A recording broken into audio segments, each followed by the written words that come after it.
আগলাভরের বিধায়ক হাজি নিজামুদ্দিন চৌধুরীর পক্ষে যারা যারা সাপোর্টে মাতিতরা কমেন্ট ঘটায় মানে উল্টাপাল্টা কমেন্ট ঘটায় এরা কই আর এই ভিডিওটা বলা করে ধ্যান দিয়ে দেখো যেন আমাদের গাঁমুড়াবাসী কি বলছেন ওদের মুখ থেকে শুনুন।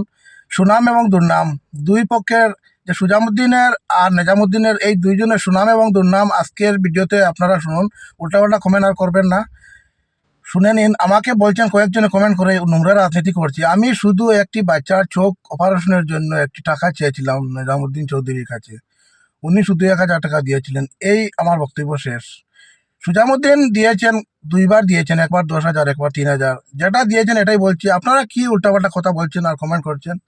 আজকে আমাদের গাঁমুড়াবাসীর মুখ থেকে শুনুন কে কি করেছে, কে কার সুনাম আর কার দুর্নাম। আপনারা ডাইরেক্টলি শুনে নিন, পাশে লাগাবো ভিডিও, শুনে নিন।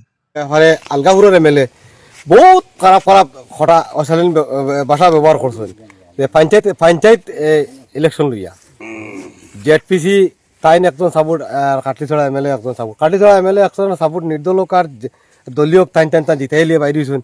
কিন্তু নিজামুদ্দিন এমএলএ দেখলাম একজন মেম্বারও নাই, কিচ্ছু নাই, তান ব্লকটা পর্যন্ত বিজেপির দখল গেছে গিয়া। আর তাই আবার আমরা আমরা আমরা কাটলিছড়ার এমএলএ খুব বেশি গালিগালাজ করেন। কিন্তু দেখুন আমরা নিজে ভোট দিয়া এমএলএ বানাইছি, আজকে আমরা দরজা খুলিয়ে ওপেন করো ঘুমাইয়ার। আজকে উগ্রপন্থীর কত বড় সমস্যা আমরা এমএলএ সমাধান করছেন।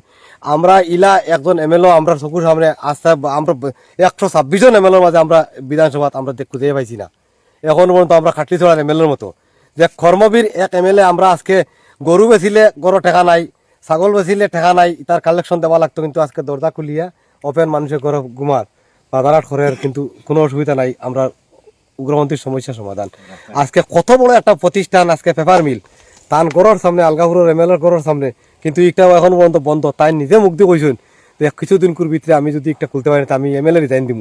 এখানে পর্যন্ত তাই এমএলএ রিজাইন দিচ্ছেন না। তাই আবার কইন আমরা কাটলিছড়ার এমএলএ গাইলাইন নানানটা করেন। আর আমরা ভোট দিয়ে এমএলএ বানাইছি, তাই আমরা এমএলএ।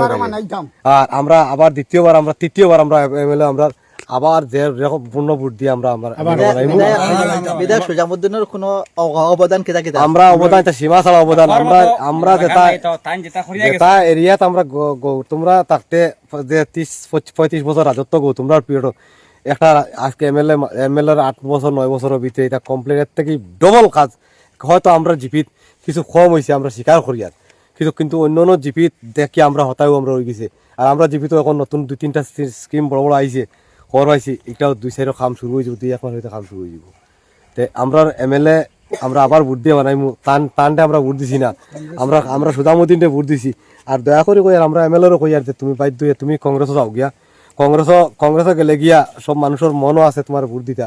আর সিলেকশনের মতো তুমি ভোটও জয়ী হইবা কংগ্রেসের গেলে। আমরা মতামতটা তুমি যাও নাতেও দিমু, কিন্তু গেলে আর বালা আর তুমি বেস্ট ভোটে মানে রেকর্ড ভোটে তুমি জিতবা। হিন্দু মুসলমানের তোমার একটা করে ভোট দিবা। শুনতে পারছেন আশা করি। দাঁড়িয়ারঘাট থেকে এমডি রবিজুল লস্কর ভাইজানে কমেন্ট করছেন, আমরা দাঁড়িয়ারঘাট থেকে কয়েকজন ছেলে গিয়েছিলাম একজন অসহায় ব্যক্তির সাহায্যের জন্য। নিজাম এমএলএ এর বাড়িতে কিন্তু উনি আমাদেরকে তাড়িয়ে দিয়েছিলেন, বলেছিলেন আপনাদের এমএলএ সুজামুদ্দিন লস্করের সমষ্টির মানুষ, আমি কেন সাহায্য করব। তারপরে সুজামুদ্দিন লস্কর আমাদেরকে অনেক সাহায্য করেছেন। ধন্যবাদ ভাই তোমার কমেন্ট শুনে। আমাকে উল্টাপাল্টা কমেন্ট করো না, অনেক ভাই গালি দিয়েছেন আমাকে, আমার অনেক খারাপ লাগছে, মনে কষ্ট আসছে। আমি শুধু একজন হেল্পিং ভিডিও বানাচ্ছি। হেল্পিং ভিডিও বানাতে গিয়ে যদি অনেকের গালি শুনতে হয়, এরকম হবে চলবে? গরিব অসহায় পরিবারে যেতে হবে। আপনারা এইরকম রাজনীতি বন্ধ করেন, দালালি বন্ধ করেন, আমার সাথে দালালি করবেন না, দয়া করে বলছি।